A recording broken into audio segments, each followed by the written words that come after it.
5 नम्बरमा छ लगानीमा रहेको ऋणमा वृद्धि गर्ने।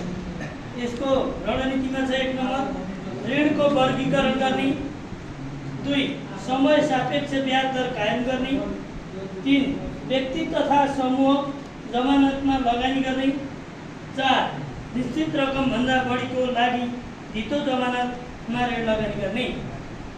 नम्बर 6 झगडा कोषमा वृद्धि, प्रवेश शुल्कलाई सिधै झगडा कोषमा राख्ने, 2 पुँजीगत अनुदान प्राप्त रकमलाई झगडा कोषमा राख्ने, 3 सदस्यलाई वितरण गरी बाँकी रहेको संरक्षित पुँजी फिर्ता कोष, सेयर लाभांश कोष र कर्मचारी बोनस कोषका बाँकी रकमलाई झगडा कोषमा लाने। 7 नम्बरमा लक्ष्य छ बाह्य ऋण। संस्थामा रणनीति, संस्थामा तरलता कमी भएमा अन्य वित्तीय संस्थाबाट कुल सम्पत्तिको 5% भन्दा कमी हुने गरी बाह्य ऋण दिने।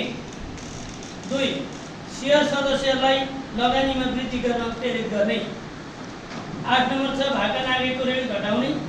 यसको रणनीतिमा 1 नम्बरमा छ ऋणको वर्गीकरण गरी ऋणीको विवरण तयार गर्ने, 2 समयमा ऋण चुक्ता गर्न सदस्यहरूलाई कर्मचारी मार्फत सचेतना गराउने, 3 सञ्चालक समिति लगायतका व्यक्ति परिचालन भई ऋण असुलीमा प्रयत्न गर्ने।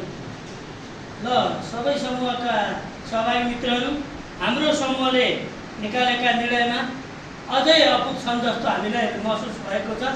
तपाईँहरूबाट थपको अपेक्षा गर्दै मेरो प्रस्तुतिलाई यही अन्त गर्न चाहन्छु। जय श्री राम।